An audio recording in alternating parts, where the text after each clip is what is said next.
ढांचा नहीं बचा, मुझे कोई गम नहीं इस बात का। और ढांचे के टूटने का न मुझे कोई खेद है, न कोई पश्चाताप है, न कोई प्रायश्चित है।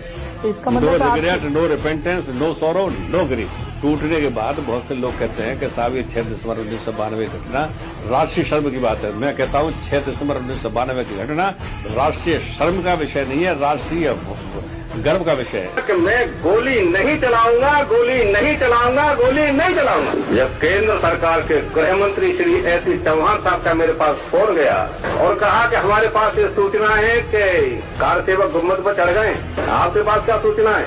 तो मैंने कहा कि मेरे पास थोड़ा सा एक कदम आगे की है कि कार सेवक गुम्बद पर चढ़ गए हैं और कार सेवकों ने गुम्बद को तोड़ना भी शुरू कर दिया। लेकिन चौहान साहब इस बात को रिकॉर्ड कर लेना कि मैं गोली नहीं चलाऊंगा, गोली नहीं चलाऊंगा, गोली नहीं चलाऊंगा। संघ और भारतीय जनता पार्टी के संस्कार मेरे रक्त की बूंद बूंद में समाये हुए और इसलिए मेरी इच्छा है कि जीवन भर भाजपा में रहूं और जीवन का जब अंत होने को हो तो मेरा शव भी भारतीय जनता पार्टी के झंडे में लटकेगा। ढांचा नहीं बचा, मुझे कोई गम नहीं इस बात का।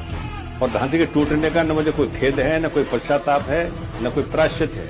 इसका नो मतलब regret, no repentance, no sorrow, no grief. टूटने के बाद बहुत से लोग कहते हैं कि साहब ये 6 दिसंबर 1992 की घटना राष्ट्रीय शर्म की बात है। मैं कहता हूं 6 दिसंबर 1992 की घटना राष्ट्रीय शर्म का विषय नहीं है, राष्ट्रीय गर्व का विषय है। कि मैं गोली नहीं चलाऊंगा, गोली नहीं चलाऊंगा, गोली नहीं चलाऊंगा। जब केंद्र सरकार के गृह मंत्री श्री एसी चौहान साहब का मेरे पास फोन गया और कहा कि हमारे पास ये सूचना है कि कार सेवक गुम्बद पर चढ़ गए, आपके पास क्या सूचना है?